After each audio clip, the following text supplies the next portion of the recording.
안녕하세요, 우리 친구들 반갑습니다. 여러분의 국어 성적을 아름답게 만들어줄 아름국어 채니쌤입니다. 얘들아 반가워. 자, 우리 친구들 또 열심히 잘 달리고 있는 얘들아 문학사 달리기로 만났네요. 자, 우리 친구들이 열심히 잘 달려줬더니요, 이제 문학사 달리기 벌써 조선시대로 넘어갔어요. 자, 조선시대로 들어가서 우리가 함께 살펴볼 오늘 이론편은요, 조선시대 때 가장 많이 웅성했던 문학의 갈래를 들어가 보도록 하겠습니다. 자, 먼저 이제 선생님과 함께 문학의 연대표부터 좀 살펴볼게요. 자, 고려가 이제 망하고요. 이제 고려가 없어졌어요. 고려라는 국가가 없어지고요. 그런데 이제 고려가 망할 무렵, 고려 말기라고 하죠. 이제 고려 말기에 시조라는 갈래가 나타납니다.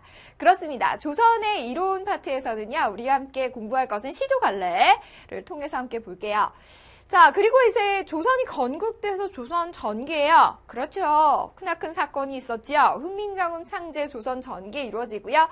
자, 조선 전기 이전에 고려 말기부터 시작됐던 시조가요, 이제 조선 전기 이후로부터 쭉 발달됩니다. 그래서 훈민정음 창제 이후에 대표적인 문학 양식으로 자리 잡게 됩니다.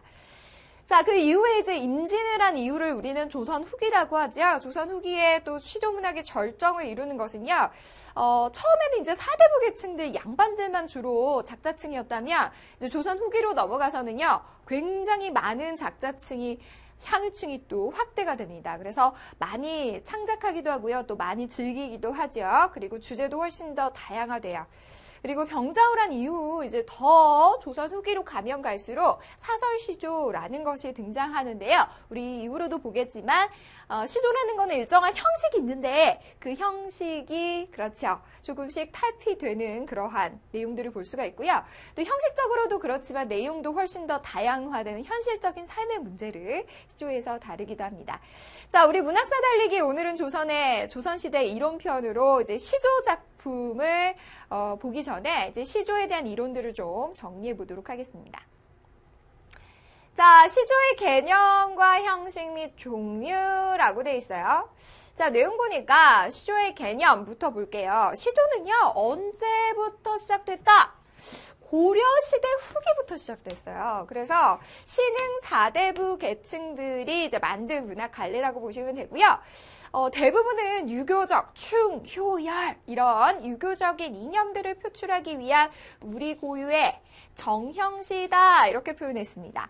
자, 우리 친구들 정형시가 뭐죠? 정해진 형식이 있는 시가 되겠어요. 선생님 정해진 형식이 뭔가요? 그렇죠. 바로 정해진 형식은 이와 같습니다. 자, 3장 6구 45자 내외에 사음보율격 이게 정해져 있어요. 3장이라는 거는 세 줄로 이루어져 있다. 초장 한 줄, 중장 한 줄, 종장 한 줄. 그리고 6구는요. 한 장당 계산하면 나오잖아. 2구씩. 2구씩 있고요. 그 다음에 총 글자 수를 보니까 약 45자 내외 정도 됐다. 이렇게 보시면 되고요. 또 종장, 마지막 종장의 첫 음보는 몇 음절? 3음절, 세 글자로 마무리한다. 라고 이렇게 살펴보시면 되겠습니다. 이와 같은 정해진 형식이 분명한 갈래가요. 바로 시조다. 고려 후기에 신흥사대부가 만들었다. 이렇게 보시면 되죠.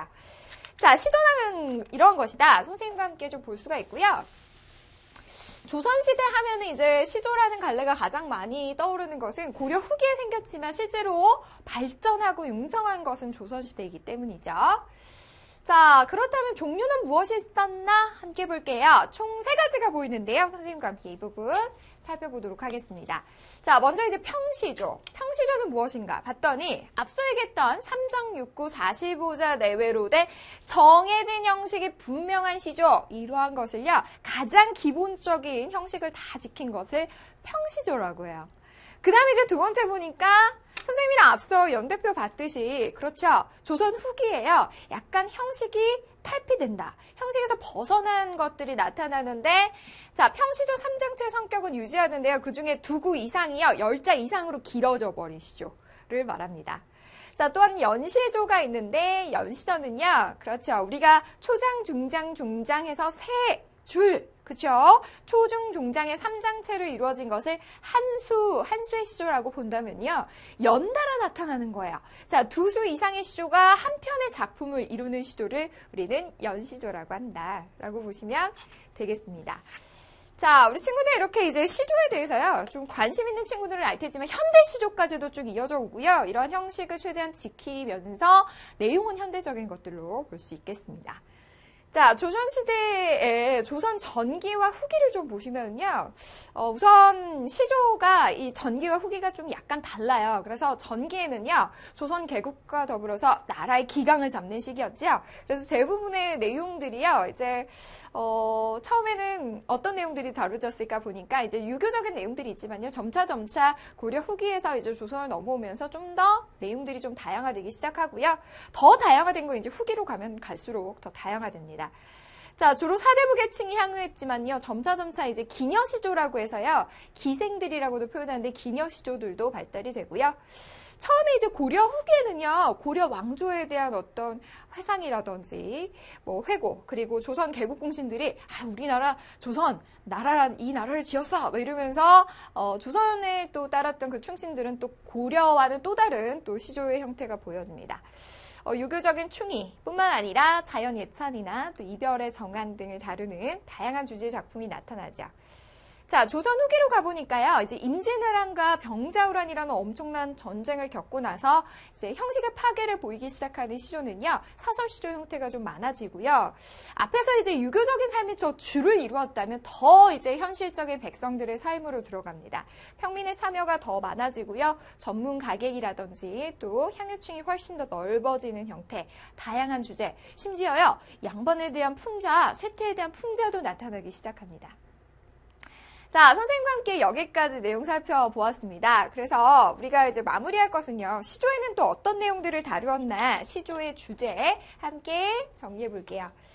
자, 시조의 주제입니다. 앞서 봤던 것처럼요, 그렇죠. 가장 많은 노래의 주제가 이별이지 않느니라. 요즘에도요, 이제 가요들을, 너희들이 좋아하는 유행 가요들을 좀 보시면 대부분 이별의 발라드 내용들이 있습니다. 시조도 마찬가지예요. 이별의 정환. 누군가 이별을 하면 그렇게 노래를 지어 부르고 싶었나 봐요. 그래서 시조도 이런 문학을 짓고 싶었나 봐요. 자, 사랑과 이별에 대한 정서, 주로 여성적 화자를 통해 전달하는 이별의 정한, 혹은 양반들이요, 이제 권력 다툼을 하다가 속세로 좀 밀려나는 경우, 이제 속세가 아니죠. 자연으로 밀려나는 경우. 그래서 정치권에서 좀 밀려났다든지, 뭐 유배를 갔다든지 이런 경우에 쓰는 강호한정. 난 자연으로 만족해. 자연과 함께 살고 싶구나. 이런 내용들 다루는 강호한정. 여전히 이제 나랏일을 걱정하는 내용들은 계속해서 나옵니다. 전기 후기 할 거 없이. 그래서 우국지정, 연군지정이라고 해서 임금이나 또 나라를 걱정하는 내용의 시조도 있습니다. 후반기로 가서요, 조선 후기로 갈수록 그 민중들의 어떤 세태에 대한 비판이나 풍자도 또 현실 비판의 시조도 등장한다라고 보시면 되겠죠. 자, 우리가 이제 문학사 달리기 조선편에서는요, 바로 이 시조의 갈래를 좀 살펴보았습니다. 선생님과 함께 이렇게 이론 살펴보았고요.